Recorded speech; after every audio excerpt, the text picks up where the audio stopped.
years ago, South Africa was at the centre of the football world, and an estimated global television audience of 300 million tuned in to see the opening of the FIFA World Cup.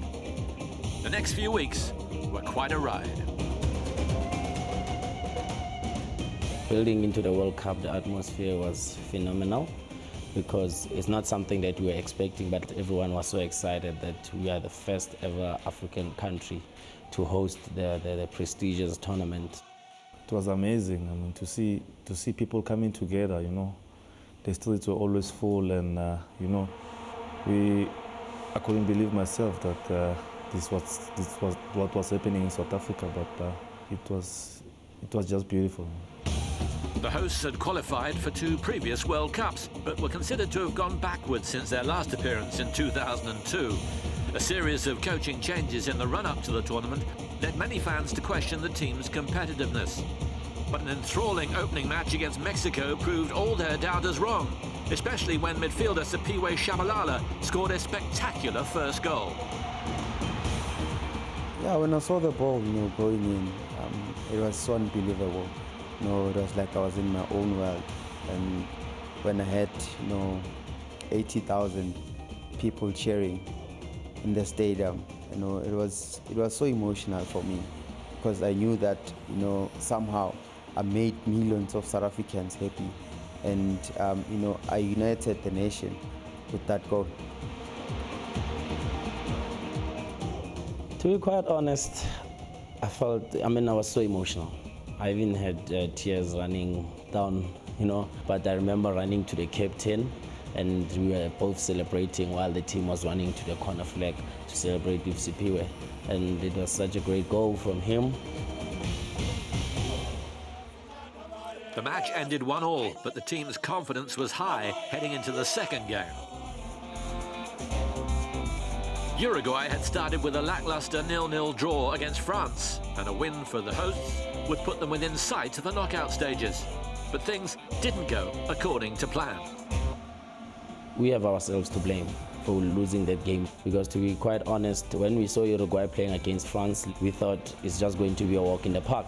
3 points in the bag, and we'll go into the France game knowing that we are through to the last 8.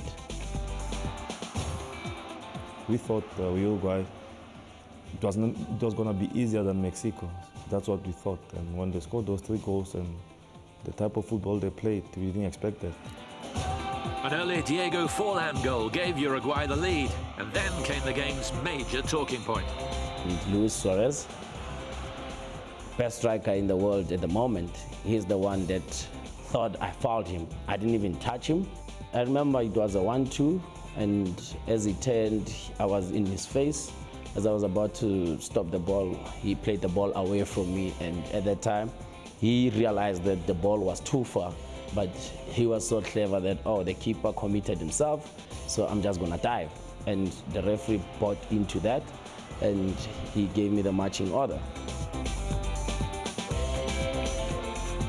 Kune's red card and the subsequent penalty ended any hopes of a Bafana Bafana revival.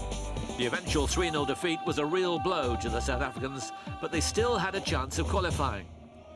Their final opponents were France, who they'd previously met in the '98 tournament. That time, the French went on to lift the trophy on home soil, but this squad was a shadow of their illustrious forebears.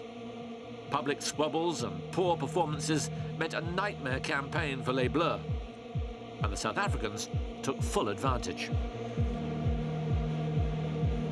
We thought it was going to be a difficult game, but when we went in, we were all motivated, and we thought we can get goals, and that's what happened.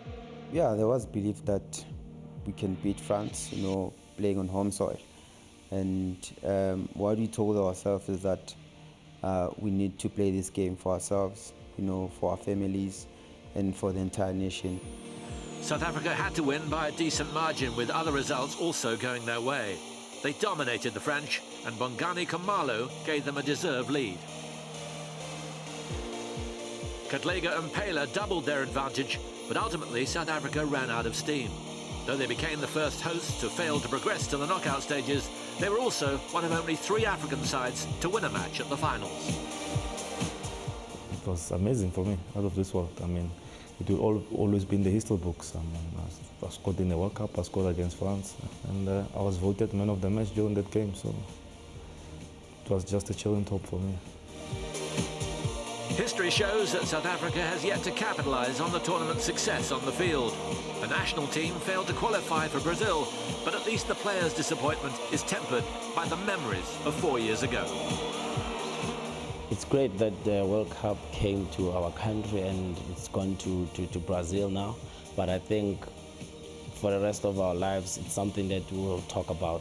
I mean, it was such a great experience for each and every individual in this country. And I think, I mean, we will forever cherish the moments.